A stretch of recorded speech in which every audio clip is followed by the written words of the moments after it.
আসসালামু আলাইকুম। আজকে হচ্ছে আমরা ট্রানজিশনাল কেমিস্ট্রির সাজেশনের বাকি পার্ট নিয়ে কথা বলবো।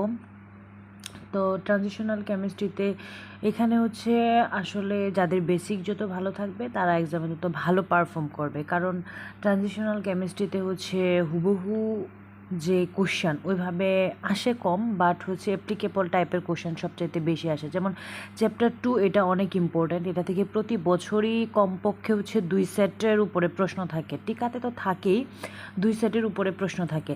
এখন এইবার যেরকম হচ্ছে চ্যাপ্টার 2 থেকে আসবে, তো এই চ্যাপ্টার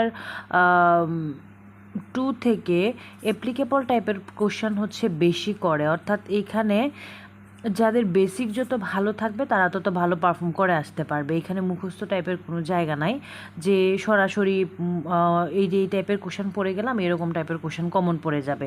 সো এই বিষয়টা কিন্তু খুব কম হয় এবং এখান থেকে খুব স্ট্যান্ডার্ড লেভেলের একটা প্রশ্ন হয়। তো চ্যাপ্টার 2 এর মধ্যে যেরকম হচ্ছে সিএফটি আছে, ক্রিস্টাল ফিল্ড থিওরি। তো ক্রিস্টাল ফিল্ড থিওরি থেকে আমরা এখানে দেখতে পাই যে অক্টাহেড্রালের যে পার্টটা আছে, তারপরে হচ্ছে টেট্রাহেড্রাল। তো অক্টাহেড্রালটা এবার সবচেয়ে বেশি ইম্পর্ট্যান্ট হয়। এখানে সরাসরি প্রশ্ন আসতে পারে যে সিএফটি তত্ত্বের বৈশিষ্ট্য ব্যাখ্যা করো, অথবা অক্টাহেড্রাল যৌগের যে ডি অরবিটাল বিভাজন আছে এটা এবার 100% ইম্পর্ট্যান্ট। এভাবে সরাসরি আসার পসিবিলিটিটা অনেক বেশি। তবে যদি হচ্ছে অক্টাহেড্রাল নিয়ে অ্যাপ্লিকেবল টাইপের প্রশ্ন আসে তাহলে যে কোনো একটা কম্পাউন্ড উল্লেখ করে দিবে, ওই কম্পাউন্ড থেকে আমাকে ওই সিএফটি তত্ত্বের মাধ্যমে অক্টাহেড্রাল যৌগের কমপ্লেক্সের বিভাজন ব্যাখ্যা করতে পারে হবে। টেট্রাহেড্রাল যৌগ যেটা, এটা ইম্পর্টেন্ট হয় অক্টাহেড্রাল অথবা টেট্রাহেড্রাল দুইটা থেকে একটা দেয়ার পসিবিলিটি অনেক বেশি।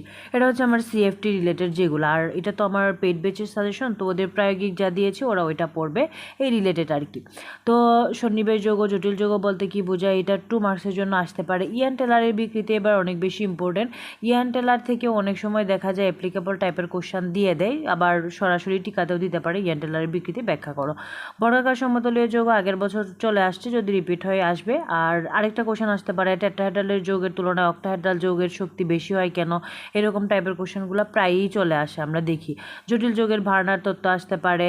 বিবিটি সিএফটি হয় হচ্ছে রঙিন যৌগ গঠনের যে ব্যাখ্যা, যদি সিএফটি দিয়ে উল্লেখ করে দেয় তাহলে সিএফটির মাধ্যমে দেখাইতে হবে, আর যদি বিবিটি দিয়ে উল্লেখ করে দেয় তাহলে বিবিটি দিয়েই দেখাইতে হবে। এখন এইখানেও রঙিন যৌগের গঠন আছে, তারপরে হচ্ছে চৌম্বক ধর্ম, ঠিক আছে, জ্যামিতিক যে ধর্মগুলো রয়েছে, এই টাইপের কোশ্চেনগুলো আসে। এখন কথা হচ্ছে যদি সরাসরি আসে তাহলে আমার থিওরি টাইপের পড়লো, আর যদি কোনো একটা কম্পাউন্ড দিয়ে উল্লেখ করে দেয় তাহলে আমার সিএফটি তত্ত্বের মাধ্যমে এই যৌগটা কেন কালার শো করলো, ডিডি ট্রানজিশনের মাধ্যমে ওইটার ব্যাখ্যা করতে হবে।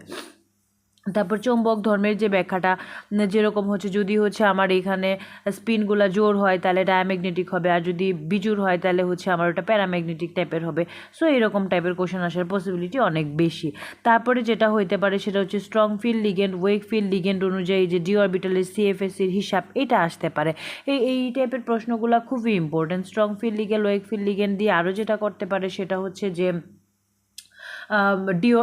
ডি8 অথবা ডি7-এর মধ্যে দিয়ে দিল যে এটার স্ট্রং ফিল কেমন হবে একে দেখাও, বা কোনো একটা কম্পাউন্ড দিয়ে দিল যে এটারটা কীরকম হবে। এইরকম টাইপের প্রশ্নগুলো এখান থেকে আসার পসিবিলিটি অনেক বেশি।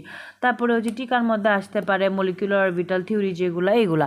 সো চ্যাপ্টার 2 থেকে আপাতত এই টাইপের প্রশ্নগুলো পড়লেই হয়ে যাবে ইনশাল্লাহ। ওকে, ধন্যবাদ সবাইকে।